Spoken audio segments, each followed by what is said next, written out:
1월 18일 말씀 묵상을 시작하겠습니다. 오늘 말씀은 로마서 13장 8절부터 14절까지의 말씀입니다. 성도는 하나님 나라의 백성입니다. 그런데 많은 분들이 오해하고 계십니다. 이 하나님의 나라는 우리의 육신이 죽어야만 갈 수 있는 곳이라고 말이죠. 그러나 결코 아닙니다. 이 하나님의 나라는 이미 시작되었습니다.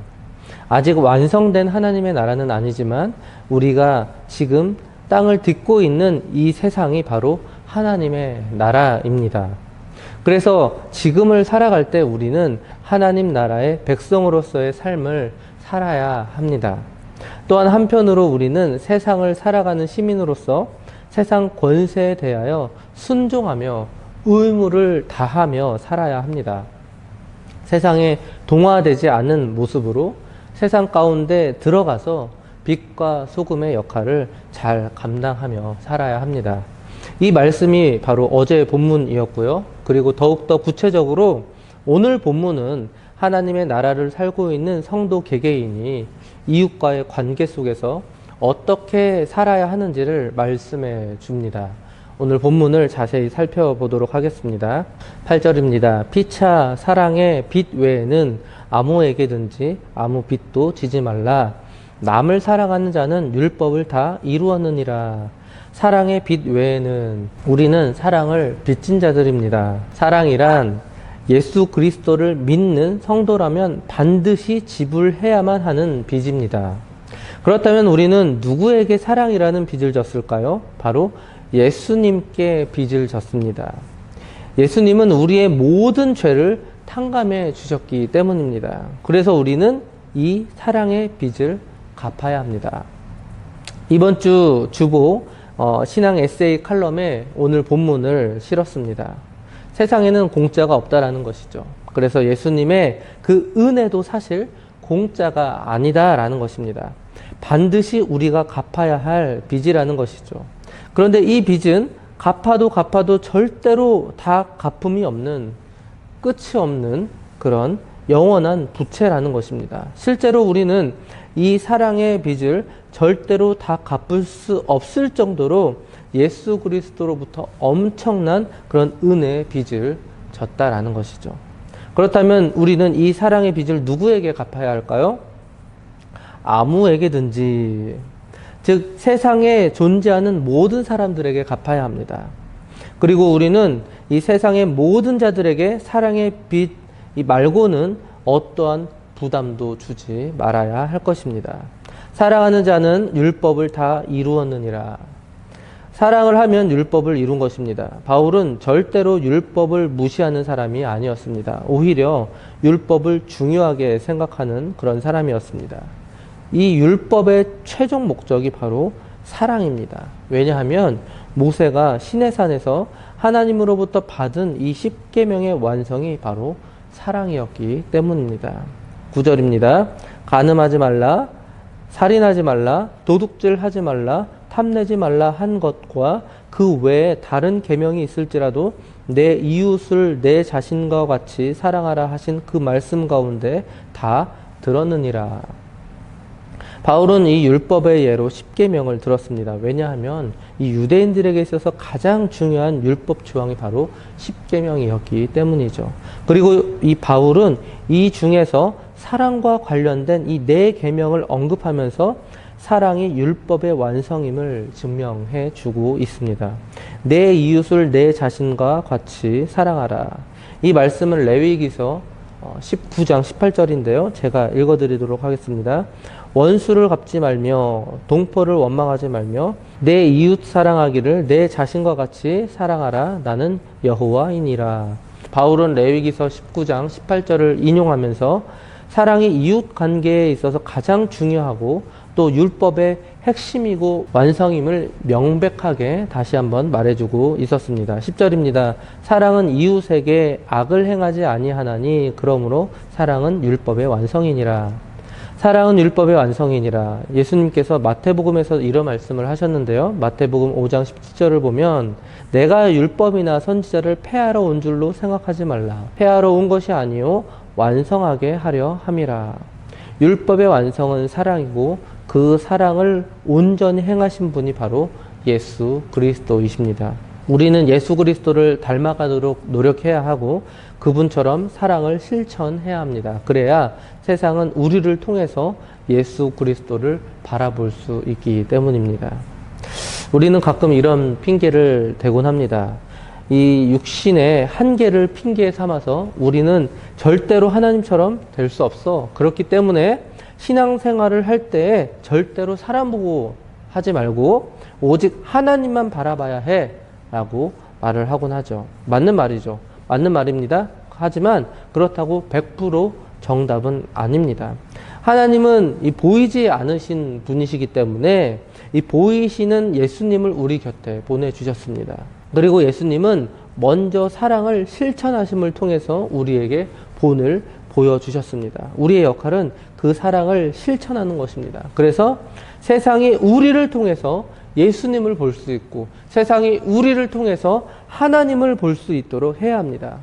사랑을 실천하는 삶, 예수님을 닮은 그런 삶을 계속해서 살아가야 합니다. 오늘도 최선으로 예수 그리스도께서 순수 보여주신 그 사랑을 실천하며 살아가시는 장자 가족들 되시기 바랍니다. 8절부터 10절까지의 말씀을 정리하면 바울은 천국 시민임과 동시에 이 세상의 시민으로서 두 가지의 신분을 가진 우리 성도들이 이 세상 사람들과 어떤 관계를 맺으며 살아가야 하는지를 설명해 주었습니다. 그리고 이어서 11절부터 오늘 본문 마지막까지의 말씀은 성도는 능동적으로 이 세상으로부터 구별된 삶을 살아야 한다라는 그런 강조를 하고 있습니다. 성도는 천국 시민입니다. 그래서 이 성도는 다르게 살아야 합니다. 이 세상의 삶이 전부인 줄 착각하고 허랑방탕하게 사는 그런 세상 사람들과는 다르게 살아야 합니다. 예수 그리스도의 재림과 성도의 최종 구원이 임박함을 알고 그것을 예비하며 살아야 합니다. 오직 주 예수 그리스도로 옷 입는 그런 신령한 삶을 살아야 합니다. 계속해서 말씀을 살펴보도록 하겠습니다. 11절입니다. 또한 너희가 이 시기를 알거니와 자다가 깰 때가 벌써 되었으니 이는 이제 우리의 구원이 처음 믿을 때보다 가까웠음이라. 너희가 이 시기를 알거니와, 여기서 이 시기란 바로 예수 그리스도의 재림을 말합니다. 깰 때가 벌써 되었다. 즉 성도는 항상 이와 같은 이 종말 의식을 가지고 있어야 합니다. 성도는 예수 그리스도의 심판이 임박했음을 깨닫고 더 이상 세상적인 것에 집착해서는 안 된다라는 것이죠. 항상 영적으로 깨어 있어야 할 것입니다. 왜냐하면 그 재림의 때가 가까이 왔기 때문입니다. 우리의 구원이 처음 믿을 때보다 가까웠습니다. 그런데 그 날은 파멸의 날, 멸망의 날이 아닙니다. 절대로 두려워할 필요가 없다라는 거예요. 그 날은 바로 구원의 날입니다. 바로 우리가 구원에 점점 가까이 다가서고 있다라는 것이죠. 참된 그리스도인에게는 이처럼 그리스도의 재림이 위기와 그런 불안이 아닌 기쁨과 승리의 사건임을 다시 한번 깨달아야 합니다. 12절입니다. 밤이 깊고 낮이 가까웠으니 그러므로 우리가 어둠의 일을 벗고 빛의 갑옷을 입자. 밤이 깊으면 깊을수록 새벽이 가까이 왔다라는 뜻입니다. 여기서 밤이 깊고의 의미는 벌써 많이 지나갔다라는 뜻을 가지고 있습니다. 날이 가까웠으니 사실 그 낮은 이미 시작되었죠. 오늘 말씀을 시작할 때 초두에 이런 말씀을 드렸습니다. 이미 하나님의 나라는 시작되었습니다. 바로 예수 그리스도께서 이 땅 가운데 오시는 그 순간부터 시작된 것이죠. 마태복음 4장 17절을 보시면 이때부터 예수께서 비로소 전파하여 이르시되 회개하라 천국이 가까이 왔느니라 하시더라. 예수님께서 오셔서 천국을 선포하신 그 시점에서 이미 하나님의 나라가 시작된 것입니다. 그러므로 우리가 어둠의 일을 벗고 빛의 갑옷을 입자. 우리는 낮에 입는 옷과 밤에 입는 옷이 다르죠.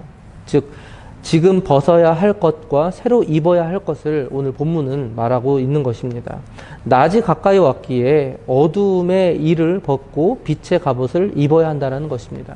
그러나 확실한 것은 아직 낮은 아니고 밤이라는 거예요. 이미 참 빛이 비추기 시작했기 때문에 낮의 세력이 이 성도들에게 임하였지만 실제로는 아직까지는 밤이다라는 거예요. 여전히 성도들은 이 악한 시대에, 악한 세대 속에 살고 있다라는 것이죠. 따라서 지금 바울이 절실하게 요청하는 것은 이 죄의 세력에 대한 전투적인 삶을 말하고 있습니다. 바울은 오늘을 살아가고 있는 이 성도들에게 경건의 삶을 촉구하고 있는 것이죠. 13절입니다. 낮에와 같이 단정히 행하고 방탕하거나 술 취하지 말며 음란하거나 호색하지 말며 다투거나 시기하지 말고. 낮에와 같이, 이 말은 다시 말씀드리지만 지금은 여전히 밤이라는 거예요. 그러나 이 바울은 분명히 말하고 있습니다. 우리는 실제로 낮에 살고 있다고 생각하며 살아야 한다는 거예요. 방탕함, 술 취함, 음란, 호색, 다툼, 시기는 모두 밤의 행위를 말합니다. 이러한 절제 없는 성적인 방탕과 시기로 인한 싸움은 죄된 속성에서 비롯된 것입니다. 이러한 속성을 이겨내지 못하면 결국 파멸의 길로 갈 수밖에 없습니다. 이러한 성적 방탕함의 모습은 오늘날에도 가장 흔히 볼 수 있는 그런 범죄들이죠. 심지어는 그리스도인들에게도 이런 범죄의 모습들을 흔하게 볼 수가 있습니다. 사랑하는 성도 여러분, 우리의 삶이 진정 이 세상의 사람들과는 본질적으로 다른 그런 신령한 삶을 살고 있는지 우리는 우리 스스로를 돌아봐야 합니다. 단지 종교적인 흉내만 내면서 살아가고 있는 것은 아닌지, 실상은 세상 사람들과 똑같은 그런 탐욕과 방탕함과 온갖 죄악된 것들에 물들어 있지는 않은지 심각하게 반성해야 합니다. 이제 낮이 밝아올 것입니다. 늦지 않게 우리는 그 옷을 갈아입어야 합니다. 바로 예수 그리스도의 옷을 갈아입어야 합니다.